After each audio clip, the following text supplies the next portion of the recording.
Ok, ce matin, nous avons avec nous le pasteur Enoch Ngodjaba. Il est de nationalité centrafricaine, il est banguissois. Et il a son église à Pointe-Noire, il travaille avec les Assemblées de Dieu du Congo-Brazzaville. Il vient de l'église du missionnaire Gary Dickinson, qui est maintenant au Gabon. Et son église, il est pasteur de l'église locale. Son église, c'est La Promesse, ça s'appelle La Promesse. Et il est finaliste à la FATAD. Au mois d'août, il ira à Lomé. Et c'est lui qui nous apporte la parole de Dieu. Je l'invite à venir ici devant la chaire, nous partager la parole de Dieu et nous l'accueillons dans le merveilleux nom de Jésus.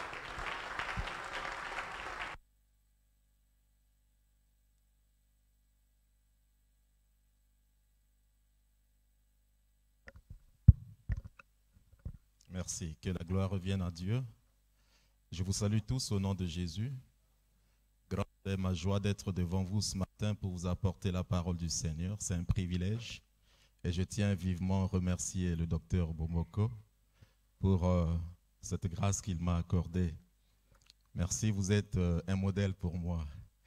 Et vous êtes quelqu'un de rigoureux, quelqu'un qui se sacrifie pour l'œuvre de Dieu. Associé à maman aussi, docteur Cécile, quand je vous vois dans le ministère, je veux finir comme vous. Que le Seigneur soit béni. Alléluia. Seigneur, nous voulons nous incliner devant toi pour t'écouter nous parler. Et bénisse ta parole dans ma bouche. Donne-moi par ton esprit la capacité de parler à ton peuple et que ce message trouve une place dans le cœur de quelqu'un, mais que cela produise de fruits. Que le Saint-Esprit accomplisse son œuvre au travers de ce message. Et nous soumettons toutes choses à ta volonté, au nom de Christ Jésus. Amen. Nous sommes ce matin dans ce texte de Josué, chapitre 1er, les versets 1 à 6.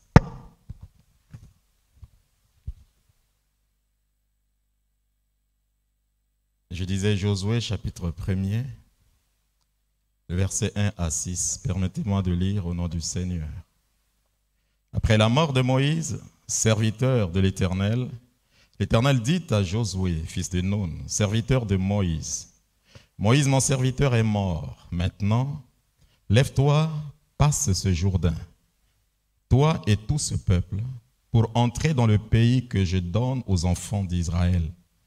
Tout lieu que foulera la plante de votre pied, je vous le donne, comme je l'ai dit à Moïse. Vous aurez pour territoire depuis le désert et le Liban jusqu'au grand fleuve, le fleuve de l'Euphrate, tout le pays des Hétiens, et jusqu'à la grande mer, vers le soleil couchant. Le verset 5. Nul ne tiendra devant toi tant que tu vivras, je serai avec toi. Comme j'ai été avec Moïse, je ne te délaisserai point, je ne t'abandonnerai point. Lisons ensemble le verset 6, s'il vous plaît. Fortifie-toi et prends courage, car c'est toi qui mettras ce peuple en possession du pays que j'ai juré à leur père de leur donner. Que Dieu bénisse sa parole. Je voudrais ce matin vous parler sur ce thème, passer à autre chose. Passer à autre chose. Plusieurs personnes ont du mal à passer à autre chose dans leur vie. Elles se découragent à cause de certaines situations qu'elles ont rencontrées, telles que le décès d'un proche, la trahison, le manque d'argent, l'injustice, la haine, la jalousie, ainsi de suite. La vie ne s'ouvre pas à ceux qui se contentent du passé. Dieu veut que tu passes à autre chose. Et ce matin, je voudrais dire que tout chrétien dans sa vie est appelé à passer à autre chose. En lisant ce texte, nous découvrons l'histoire du peuple d'Israël avec Josué. La Bible mentionne que Moïse était mort. Essayez d'imaginer comment était Josué en ce temps-là. Certainement abattu, découragé. Mais Dieu s'est adressé à lui pour qu'il puisse se lever, passer le Jourdain, c'est-à-dire passer à autre chose. Et Dieu le rappelle que Moïse est réellement mort. Ça ne sert à rien de rester là et de se lamenter. Alléluia. Dans le verset 1er, nous pouvons découvrir que premièrement, tout chrétien est appelé à passer à autre chose en oubliant ceux qui sont morts. Oubliez ceux qui sont morts. Le verset 1er, après la mort de Moïse, serviteur de l'Éternel, l'Éternel dit à Josué, fils de Nun, serviteur de Moïse. Le verset 2e, Moïse, mon serviteur, est comment? Mort. Moïse était mort. Josué devrait le relever, le succéder pour conduire le peuple. Mais nous pouvons découvrir qu'il était affaibli par la mort de son leader.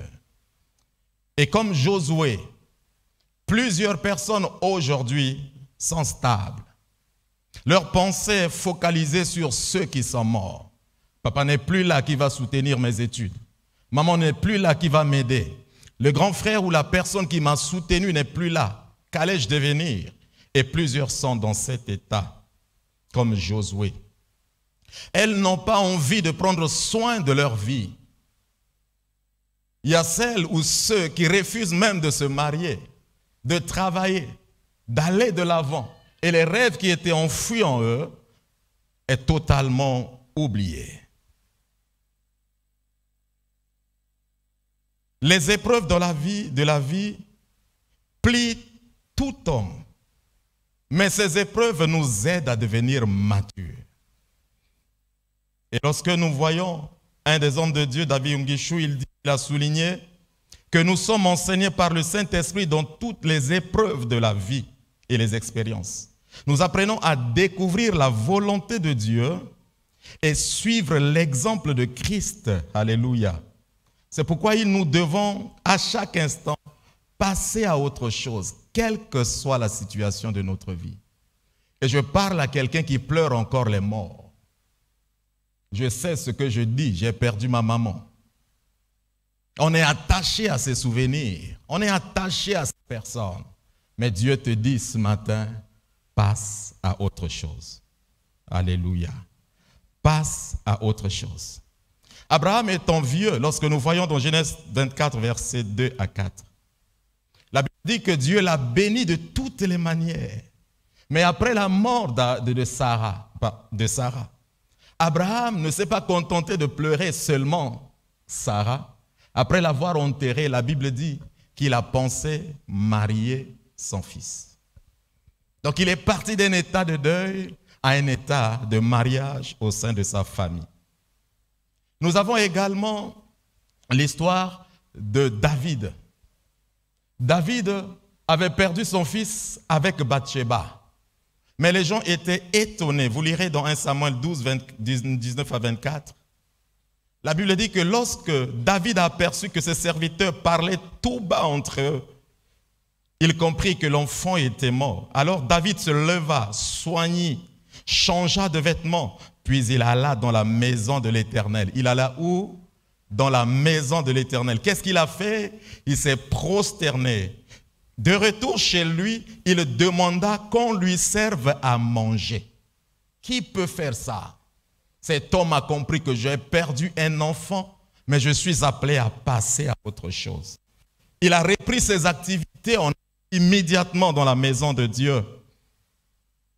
À Pointe-Noire, plusieurs chrétiens qui perdent un proche ne reprennent pas rapidement le chemin de l'église.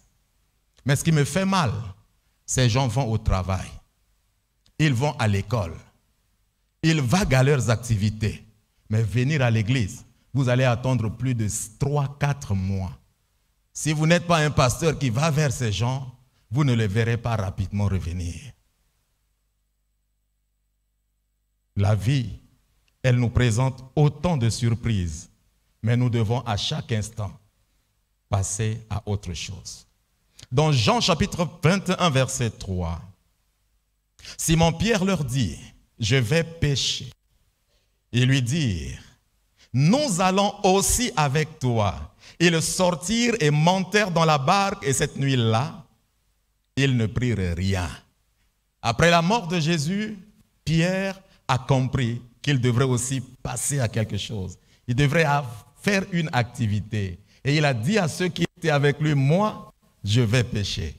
Et les autres se sont levés pour aller avec lui. N'ayez aucun regret pour ceux qui sont morts. Tu peux les oublier pour passer à autre chose dans ta vie. Alléluia. Deuxièmement, tout chrétien peut passer à autre chose en faisant preuve du courage. En faisant preuve du courage. Dans le verset 6e de notre texte, Dieu dit, fortifie-toi et prends courage.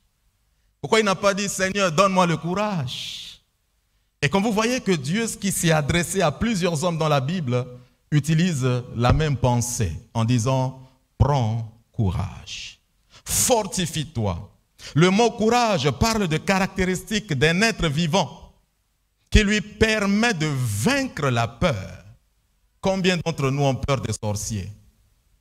Combien d'entre nous ont peur des magiciens?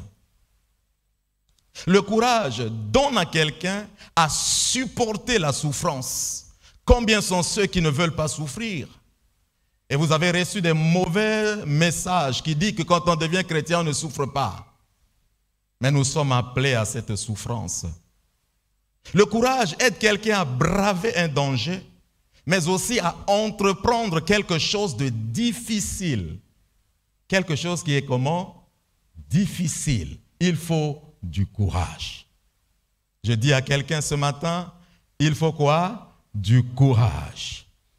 Dans Éphésiens chapitre 3, verset 13, la Bible dit, « Ainsi je vous demande de ne pas perdre courage à cause de mes tribulations. Elles sont votre gloire. » Vous voyez, les gens perdent courage en voyant les situations des autres. Ah, il est pasteur, il a vécu telle chose, mais moi, qui ne suis pas pasteur, et la personne se relâche, se rétracte en perdant courage. Ayez du courage pour aller de l'avant, pour entreprendre quelque chose. Amen. Un jeune couple s'est marié. La première semaine de leur mariage, ils étaient au salon.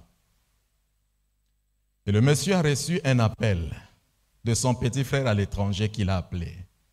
Et quand ils étaient en train de changer, lui, il a demandé à son petit frère, est-ce que telle personne va bien? Mais sa femme qui a appris a réagi. Mais chérie, comment tu peux demander ton ex devant moi? Et le monsieur est fâché. Il dit à sa femme, non, ce n'est pas mon ex. C'est une amie que j'ai demandé, ainsi de suite. Mais la femme lui dit, tu m'as parlé de ta vie passée. C'est pourquoi il est important de parler de sa vie passée à sa femme, à sa fiancée. Amen. Mais le monsieur, avec son pouvoir, vous savez, en Afrique, de chef, fait taire la femme. Il s'en va, il est abattu, découragé. Il rentre à la maison l'après-midi, il voit sa femme qui lui donne à manger, il ne pouvait pas manger. Donc c'est si glacial à la maison. Il laisse la femme, il rentre dans la chambre. Il veut s'efforcer à prier, le Seigneur lui dit, oh, ça ne va pas. Va demander pardon. Mais ce n'est pas facile pour qu'un homme dise à sa femme, chérie, pardonne-moi, c'est pas facile pour qu'un papa dise à son petit enfant, mon enfant, pardonne-moi parce que je t'ai mal parlé. Mais cet homme a eu le courage de dire à sa femme, pardonne-moi. Je reconnais que j'ai demandé mon ex devant toi, mais pardon. Et la femme l'a pris en disant, chérie, je te pardonne. Alléluia. Ayez le courage de pardonner aux autres, mais aussi de demander pardon – et d'oublier le mal qu'on vous a fait. Il y a des gens qui nous rappellent nos fautes tout au long de l'année. Et pourtant, j'ai demandé pardon. Ce n'est peut-être pas ici à Kinshasa, mais chez nous, les pasteurs du haut de la chair rappellent les péchés de ceux qui sont venus se confesser devant eux. Il y a des moments où nous condamnons les gens, nous culpabilisons les gens, alors que le Seigneur les a pardonnés. Il y a des moments où on dit à l'autre, oui, je peux te pardonner, mais ce que tu m'as fait tellement mauvais que je ne peux pas. Ayez le courage de pardonner, de demander pardon, mais surtout d'oublier le mal qu'on vous a fait. Ayez aussi le courage de sortir, d'évangéliser. Chrétiens. Amen. Et lorsque vous avez suivi une formation pastorale, théologique, lorsque vous avez reçu un équipement, ayez le courage de dire à votre père, papa, Dieu a mis en moi le fardeau de faire telle chose. Et l'homme de Dieu pourra vous accompagner. Ayez le courage de sortir, implanter d'autres églises.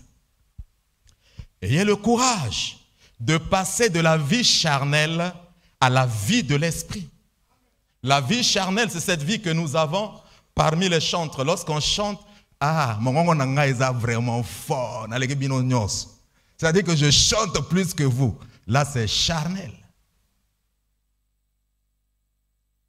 C'est aussi le fait de dire, ah, tu vois le frère là, comment il s'est habillé aujourd'hui. Il est bien. Tu vois la sœur là,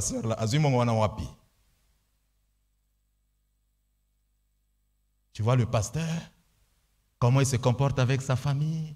Il pense que tout est à eux. C'est charnel. Qu'est-ce que j'ai dit? Aller en boîte de nuit, c'est charnel. Vous venez à l'église, vous priez, vous servez Dieu, vous levez les mains. Mais la nuit, vous êtes où? Les week-ends, vous êtes où? Vous avez des verres. Vous prenez, vous buvez. Vous vous dites enfant de Dieu. Vous n'aimez pas prier, vous n'aimez pas venir à l'église. Quand vous commencez, et quand le pasteur prêche, ah, il prend beaucoup de temps. Mais combien de temps tu restes devant la télé? Ayez le courage de passer de la vie charnelle à la vie de l'esprit. La vie de l'esprit, c'est cette vie qui me conduit à marcher dans la sainteté, à obéir à Dieu, à aimer les choses de Dieu et à servir le Seigneur. C'est à cette vie que nous avons été appelés. Mais pour marcher dans cette vie, il faut quoi? Le courage. Puisse Dieu vous investir d'une autorité, afin que vous ayez le courage pour marcher dans l'esprit en accomplissant la volonté du Seigneur. Je ne vous abandonnerai point.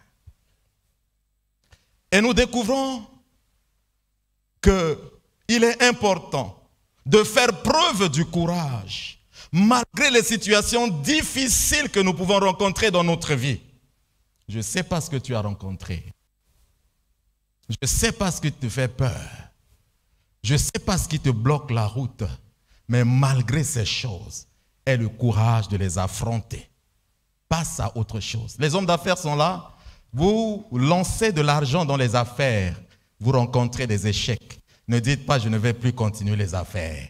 Passez dans les affaires en faisant des affaires. Dans les études, je n'ai personne pour me soutenir, mais lorsque j'ai le courage d'étudier, le Seigneur sera mon soutien. Il suscitera des hommes et des femmes capables à me secourir et à me conduire. Amen. Ayez le courage. Passez à autre chose. Et avancez dans la direction que Dieu vous a montrée. Troisièmement, tout chrétien peut passer à autre chose en réalisant la présence de Dieu. La présence de Dieu. Le verset 5e. Nul ne tiendra devant toi tant que tu vivras. Je serai avec toi. Dis-le à toi-même. Dieu est avec moi. Dieu sera avec moi. Je serai avec toi comme j'ai été avec Moïse. Dieu est avec notre papa. Mais le même Dieu de notre papa est notre Dieu. Quand je me retrouve à Pointe-Noire, je sais que le Dieu de mon papa est mon Dieu et il est avec moi. Tout tout ce que j'ai appris directement ou indirectement du docteur, ces choses sont en moi et je peux agir et faire sans la présence du docteur à mes côtés, mais avec la présence du Saint-Esprit à ma côté. Alléluia. La présence de Dieu est le fait qu'il soit avec nous partout. Partout. Est-ce que Dieu peut aller avec moi dans la boîte de nuit? Quand j'entre dans l'hôtel avec une femme, est-ce que Dieu peut m'accompagner?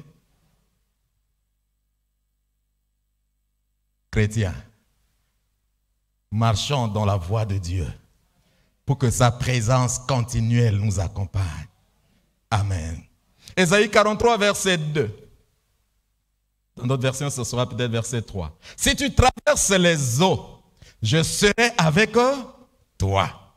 Et les fleuves ne te submergeront point. Si tu marches dans le feu, tu ne te brûleras pas. Et la flamme ne t'embrassera pas. Alléluia. Deux éléments, le fleuve, le feu, ne peuvent rien faire à cause de la présence de Dieu en nous. Daniel dans la fosse aux lions, les lions ne pouvaient pas le dévorer. Pourquoi? La présence de Dieu. Et Jésus le dira plus tard dans Matthieu 28, 20. Je prends la dernière partie. Et voici, je suis avec vous tous les jours, jusqu'à la fin du monde. Tous les jours.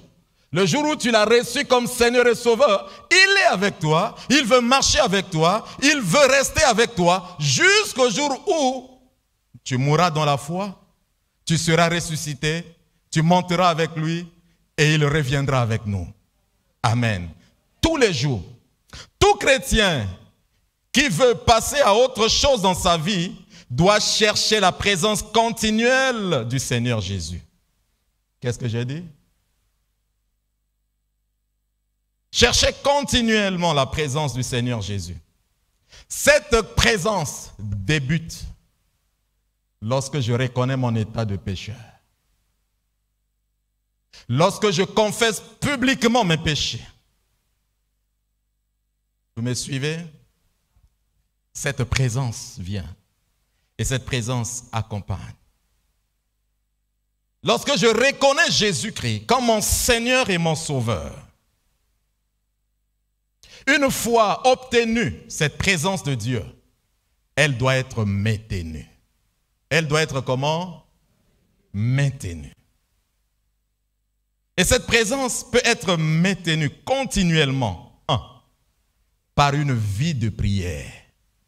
Par quoi? Je n'ai pas dit une prière occasionnelle. J'ai besoin d'argent, je prie. J'ai des combats, je prie. J'ai des difficultés, je prie. J'ai des cas de maladie, je prie. Quand je suis en bonne santé, tika.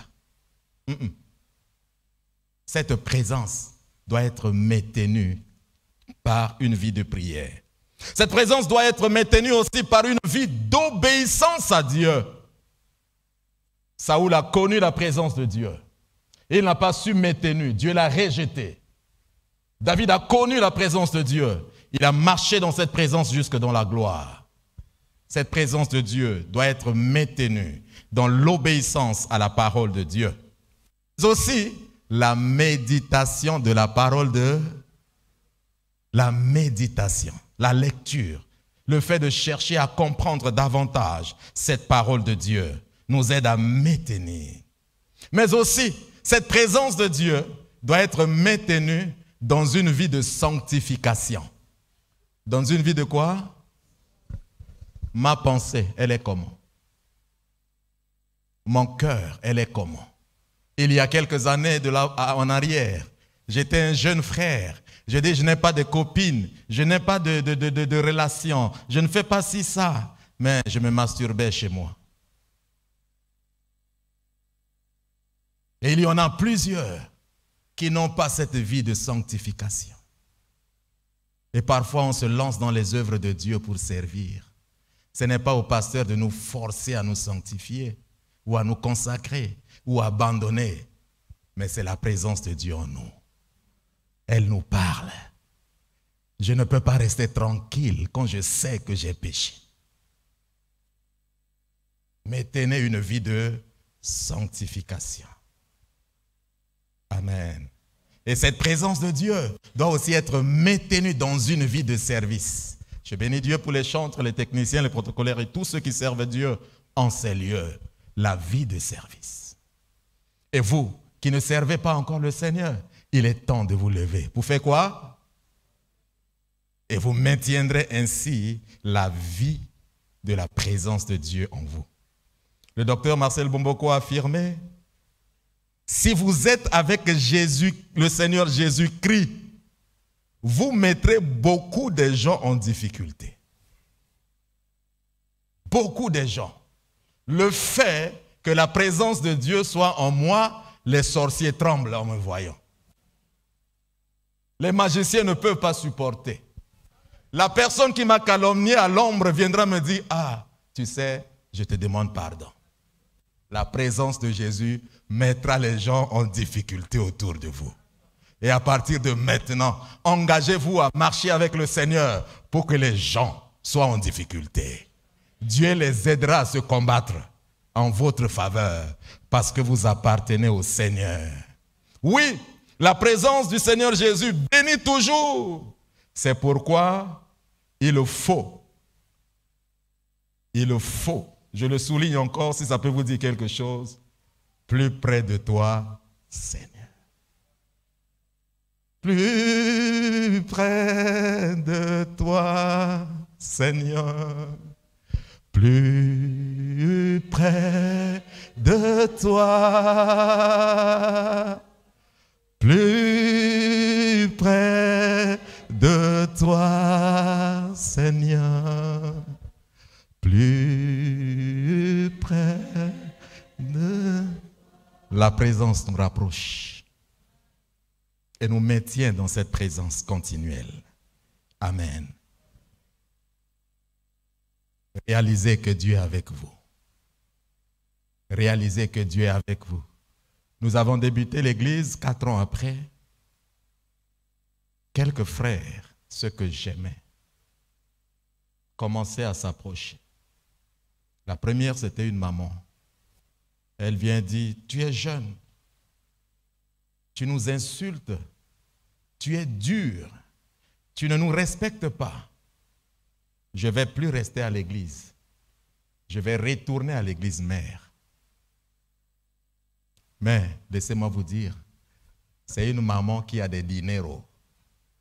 Elle a l'argent. Elle soutenait l'œuvre. Docteur, s'il vous plaît, excusez-moi. Je suis allé vers cette maman. Maman, si j'ai fait du mal, pardon. Dites-moi, mais je ne veux pas que vous partiez. La maman a dit, je m'en vais. Premier poignard. Le deuxième, c'est un frère responsable des chantres. Oh, ce frère, je l'aime. Je l'aime. Il chante bien. Il conduit bien la louange. Il vient vers moi et dit, frère Enoch, tu sais, depuis que je suis avec toi, je ne t'ai jamais reconnu comme mon pasteur. J'ai vu comment tu étais venu à l'église. Tu étais comme ça, un ver de terre. Tu n'avais qu'un pantalon. On pensait que tu étais témoin de Jéhovah. Il m'insultait même. Pour me dire à la fin, je vais partir. J'ai dit, frère, 4 années avec moi, tu ne m'as jamais reconnu comme ton pasteur et tu le dis. Vas-y. Un troisième se lève, il ramasse des gens à l'église, 4, 6 personnes. Le pasteur n'a pas d'onction. Vous restez, il vous lit la Bible à tout moment, il n'y a pas de prophétie. Venez, allons dans des églises ailleurs. Tous ceux-là sont partis. Mais une de ceux qui sont partis est revenue. Pasteur, tu sais le frère Intel, c'est lui qui nous a ramenés. Mais quand nous sommes partis, nous savons que tu es un pasteur. Là-bas, on nous a escroqués. On nous a dit les choses qui ne sont pas vraies. C'est pourquoi nous décidons de venir. Tout le monde, du 40 au début où nous étions, je pense qu'on est revenu presque à 18. Et j'ai commencé, je dis, Seigneur, il n'y a plus de dîmes, il n'y a plus d'argent. Je peux reprendre mon activité, mon travail. Mais je commence à pleurer, à prier. J'étais chez moi, nous sommes juste dans l'enceinte de l'église, en train de prier une nuit vers 22h, 23h. Et je vois comme en vision le temple de l'église, la toiture s'est ouverte, une lumière est descendue sur l'estrade. Je sors de chez moi, je cours, je viens, je ne fais que contempler la lumière. Et je me suis mis à genoux, en train de pleurer de joie. Et pendant que je pleurais, une juste pensée a effleuré mon esprit. Je suis avec toi. C'est moi qui t'ai appelé. Je suis avec toi. Et sa présence m'a rassuré, m'a conduit et a soutenu le ministère jusqu'aujourd'hui. Mais ceux qui sont partis demandent, le pasteur est là. Église, on voit des nouveautés, des ci, des ça, cela. Tout cela, c'est à cause de Dieu qui nous accompagne. Si tu es tellement de nouveau, réalise la présence de Dieu ce matin dans ta vie. Et sache-le, qu'il faut passer à autre chose. En conclusion, dans le message d'aujourd'hui, nous vous avons montré comment il faut passer à autre chose dans la vie. Oubliez ceux qui sont morts. Faites preuve du courage. Et troisièmement, réalisez la présence continuelle de Jésus-Christ. Que Dieu vous bénisse.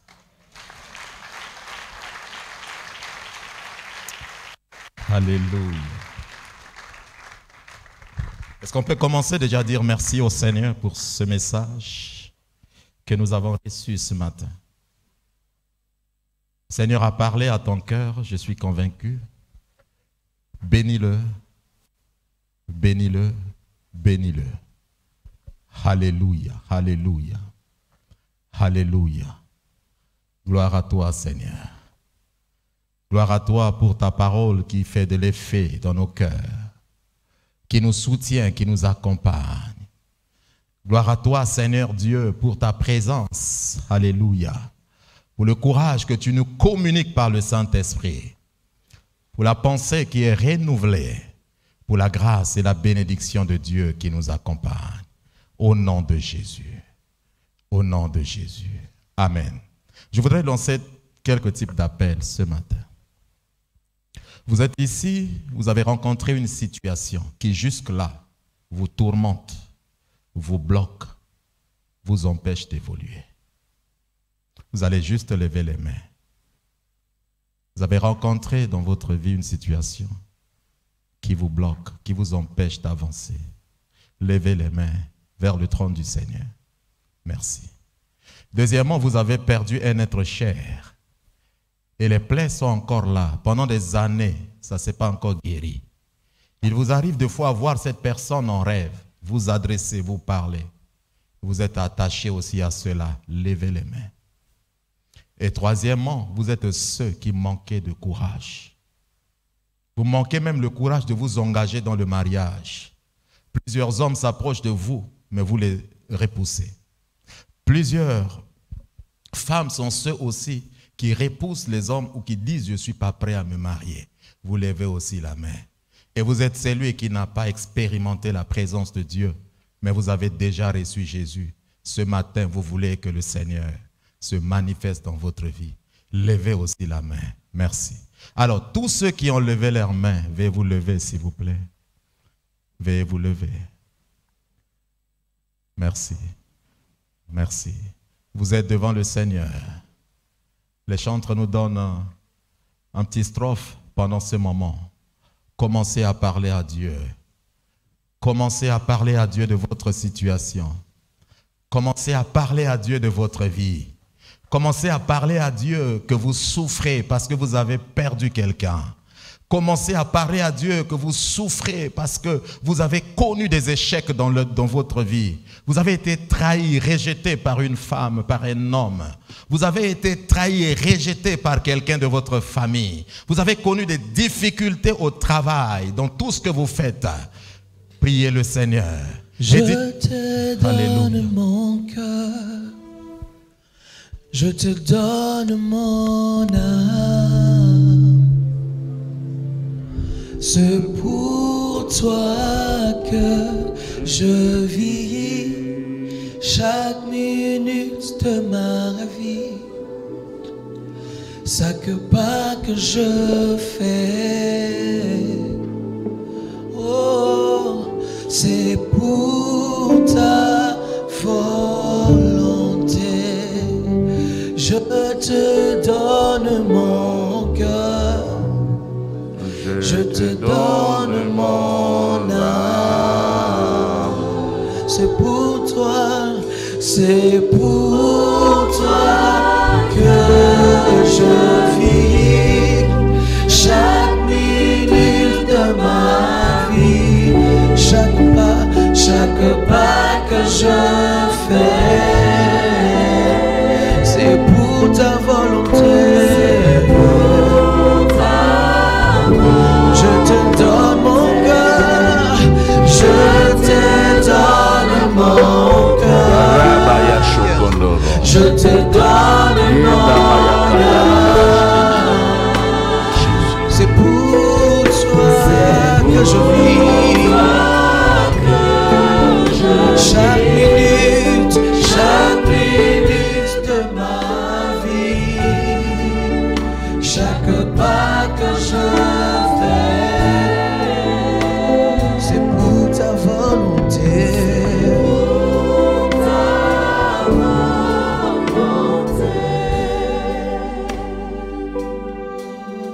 Seigneur, merci pour ta parole.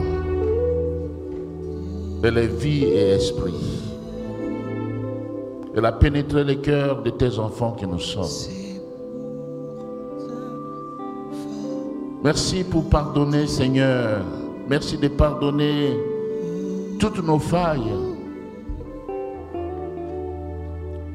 Très souvent, on se focalise sur quelque chose qui nous bloque. On ne peut pas avancer, on reste assis, on reste couché. Seigneur, mais tu nous demandes de passer à autre chose. Merci pour cette parole. Tu nous demandes de prendre courage, d'aller de l'avant, de ne plus, Seigneur, faire marche en arrière. Merci pour ta parole. Merci. Donne-nous de maintenir la présence de Dieu. Tu vois tous ces amis qui sont levés. Seigneur,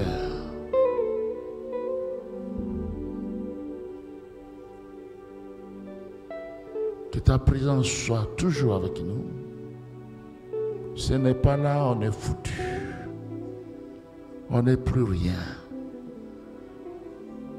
Seigneur, merci pour ton serviteur qui nous a parlé. Tu le bénis et tu le bénis encore. Tu l'aides à aller de l'avant. Tu bénis ton peuple. Permets que cette parole reste gravée dans nos cœurs pour notre bonheur et pour l'avancement de ton royaume. Au nom de Jésus.